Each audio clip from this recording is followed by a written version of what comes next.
তাই যিয়ে পষ্ট নকৰক কিয় মই বহুত গম্ভীৰভাৱে চাওঁ, যেন মোৰ বাবে তাই পষ্টটো কৰিছে। সেইবাবে 2-3বাৰ কৈ চাওঁ। আজি ইনষ্টাগ্ৰাম খুলিলোঁ, তাই কিবা ষ্টৰি এটাত দিছিলে, খুব এটা ধুনীয়া হাঁহি মুখত লয়।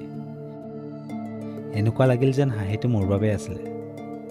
পিকটো দেখি মেছেজ এটাকে দিলোঁ, বহুত ধুনীয়া লাগিছে অ' তোমাক, কাৰ বাবে হাঁহিটো মাৰিলা? তাই ক'লে, এনেই, মই হাঁহি মাৰি ভাল পাওঁ। ইমান ফাষ্ট ৰিপ্লাই পাই মই এক্সাইটেড হৈ গ'লোঁ। মনে ক'লে অফলাইন যাব চান্স নিদিওঁ, আজি কথা পাতিমেই। সদায় দেখা পাওঁ, কিন্তু কথা ভালকৈ পাতিব পৰা নাই। আজি অলপ সাহস গোটাইছোঁ, কথাটো কমেই, ৰক্ষা নাই। কি ভাবে মোৰ বিষয়ে জানিবতো মোৰো মন যায়। মোৰ প্ৰেমৰ সীমাৰেখা তাই বুজিও চাগে বুজিব পৰা নাই। এনেকৈ ভাবি মই মেছেজ এটা কৰিলোঁ। মেছেজটো দিলোঁ, হেল্ল', কালি এবাৰ লগ কৰিব পাৰিবা নেকি? তাই ক'লে, কিয় আৰু ক'ত?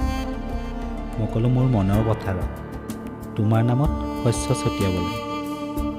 তাই ক'লে, ফ্লাৰ্ট কৰিব শিকিছা? মই ক'লোঁ, চৰি, ফ্লাৰ্ট কৰা নাই, লগ কৰাচোন এবাৰ।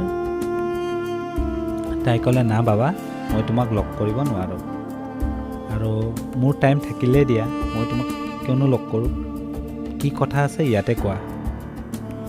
মই ক'লোঁ, সকলো কথাটো ইয়াতে ক'ব পৰা নাযায়। তাই ক'লে, তেনেহ'লে বাদ দিয়া, এই বুলি কৈ অফলাইন হৈ গ'ল। কেতিয়াবা জীৱনত এনে আধৰুৱা কাহিনী চলে, যাক আমি মেছেজৰ শব্দৰ মাজতে স্থগিত কৰি ৰাখিব লগা হয়।